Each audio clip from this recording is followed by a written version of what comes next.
बिस्मिल्लाहिर्रहमानिर्रहीम अस्सलाम वालेकुम। वेलकम टू पाक अरब कुकिंग। तो कैसे हैं आप सब? अल्लाह ताला से दुआ है कि अल्लाह ताला आप सबको अपने घरों में खुश रखे, आबाद रखे। इसी दुआ के साथ आज की रेसिपी की तरफ बढ़ते हैं। तो आज की रेसिपी में हम बनाएंगे चना दाल चावलों के साथ खाई जाने वाली। बनाना बहुत ही आसान है, बहुत ही मज़ेदार सी ये रेसिपी बनती है। तो चलिए बिस्मिल्लाह करते हैं और ये मज़ेदार सी रेसिपी बनाना शुरू करते हैं। तो सबसे पहले हमने ले लिया है प्रेशर कुकर। उसके अंदर हम ऐड कर लेंगे चने की दाल। चने की दाल को अच्छे से वॉश करके हमने तकरीबन 40 मिनट पहले भिगो कर रखा हुआ था। अब इसके अंदर हम ऐड कर लेते हैं 1 अदद प्याज बारीक काट कर। साथ में ऐड कर लेंगे 1 अदद टमाटर और 2 अदद सब्ज़ मिर्चें। अदरक और लहसुन का पेस्ट ऐड कर लेंगे और अब ऐड करेंगे इसके अंदर 1 जग पानी।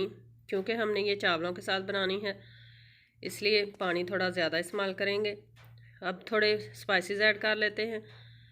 तो लाल मिर्च का पाउडर ऐड कर लेंगे 1 खाने का चम्मच फुल भरकर। साथ में ऐड करेंगे गरम मसाला 1 चाय का चम्मच फुल भरकर।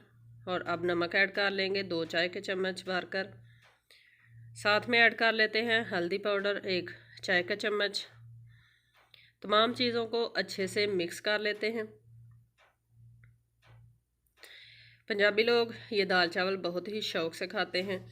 अब इसको प्रेशर को हम बंद करेंगे और लो फ्लेम पे तकरीबन 20 मिनट तक हम इसको कुक कर लेंगे।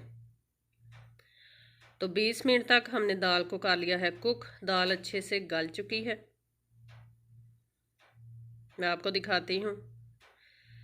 ये देखें कितनी ही ज़बरदस्त तरीके से दाल जो है हमारी गल चुकी है। अब लेंगे एक मैशर और मैशर के साथ अच्छे से हम दाल को मैश कर लेंगे।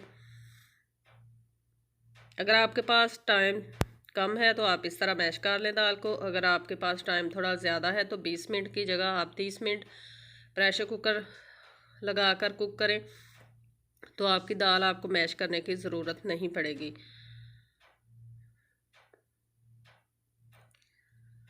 तो दाल को हमने अच्छे से मैश कर लिया है। अब इसके लिए हम तड़का तैयार करेंगे। तो पैन के अंदर हमने आधा कप कुकिंग ऑयल ऐड कर लिया है और एक छोटे साइज़ की प्याज बारीक काट कर ऐड कर ली है। अब इसके अंदर हम तकरीबन 6 मोटी लाल मिर्चें ऐड कर लेंगे। थोड़ा सा ज़ीरा ऐड करेंगे और थोड़ी सी अजवाइन ऐड करेंगे और अच्छे से तमाम चीज़ों को फ्राई कर लेंगे। लाल मिर्च ऐड करने से एक तो दाल का बहुत ज़्यादा मज़ा आता है और दूसरा अगर किसी भी चीज़ में बादी हो तो ये लाल मिर्चें जो हैं वो बादी को ख़त्म करती हैं। साथ में ऐड कर लेंगे फ्रेश धनिया। और तड़का हमारा जो है वो रेडी है। अब इसको ऐड कर लेते हैं दाल के अंदर। थोड़ी सी दाल फ्राई पैन के अंदर ऐड करेंगे और अच्छे से इसको साफ़ कर लेते हैं। तमाम बर्तनों को अच्छे से साफ़ किया करें, इसमें आपके रिज़्क़ में बरकत आती है। रिज़्क़ को ज़ाया नहीं किया करें, क्योंकि अल्लाह ताला का फरमान है कि जो कौम जिस चीज़ की नाकदरी करती है वो चीज़ उससे छीन ली जाती है। यानी अल्लाह की नेमत की अगर नाकदरी की जाए तो अल्लाह ताला उस नेमत को उठा लेते हैं। दाल हमारी परफेक्टली डन है। तो अब करते हैं इसको डिश आउट, आपको आखिरी लुक दिखाते हैं। तो माशाल्लाह तैयार है हमारी बहुत ही मज़ेदार सी दाल चावलों के साथ खाई जाने वाली। चावल की रेसिपी इसलिए साथ शेयर नहीं की क्योंकि बॉयल चावल हैं। इसकी रेसिपी ऑलरेडी हमारे चैनल पर मौजूद है, आप देख सकते हैं। इसी रेसिपी के साथ हमें दीजिए इजाज़त। अपना बहुत सारा ख्याल रखिएगा, दुआओं में याद रखिएगा। चैनल पर नए हैं तो चैनल को सब्सक्राइब कर लीजिएगा। इंशाल्लाह फिर मिलेंगे एक नई आसान और मज़ेदार सी रेसिपी के साथ। तब तक के लिए अल्लाह हाफिज़।